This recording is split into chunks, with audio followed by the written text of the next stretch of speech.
بسم اللہ الرحمن الرحیم۔ السلام علیکم۔ وظیفے کی اجازت کے لیے کمنٹس میں اپنا نام لکھ دیں، اور اگر آپ ہمارے چینل پر نیو ہیں تو ہمارے چینل کو ضرور سبسکرائب کر دیجیے گا۔ آج جو میں آپ کی خدمت میں وظیفہ لے کر حاضر ہوئی ہوں، یہ سورۃ قریش کا بہت ہی پاورفل عمل ہے دولت کے حوالے سے۔ اگر آپ کے گھر میں بھی دولت کی کمی ہے، رزق کی کمی ہے، جاب نہیں ہے، کوئی نوکری نہیں ہے، کوئی ذریعہ معاش نہیں ہے، اور آپ چاہتے ہیں کہ آپ کے پاس دولت ہو، آپ کی زندگی سکھ سے گزرے، ہر انسان یہی چاہتا ہے۔ اگر آپ بھی یہی چاہتے ہیں تو آپ صرف ایک بار یہ عمل کر لیں۔ بہت ہی مجرب عمل ہے۔ عمل کچھ اس طرح آپ نے کرنا ہے۔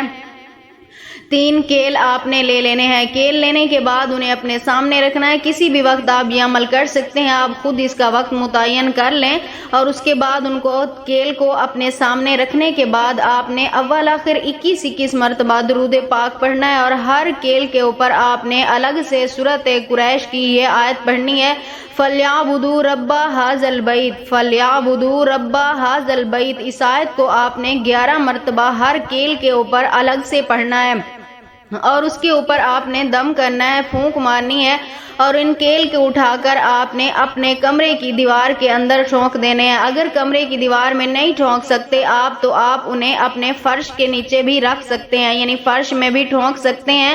3 منٹ بعد آپ نے ان کیل کو نکال لینا ہے۔ انہیں نکالنے کے بعد آپ نے کالے دھاگے سے باندھ کر انہیں اپنے جگہ پہ، یعنی بستر کے نیچے یا جہاں بھی اپنے قریب ہی جتنا ہو سکے آپ ان کیل کو رکھ لیں، اور اس کے بعد اللہ تعالیٰ سے اپنے مقصد کے لیے دعا کریں۔ انشاءاللہ تعالیٰ اس عمل کی برکت سے اللہ پاک آپ کے گھر میں رزق کی برسات فرما دیں گے۔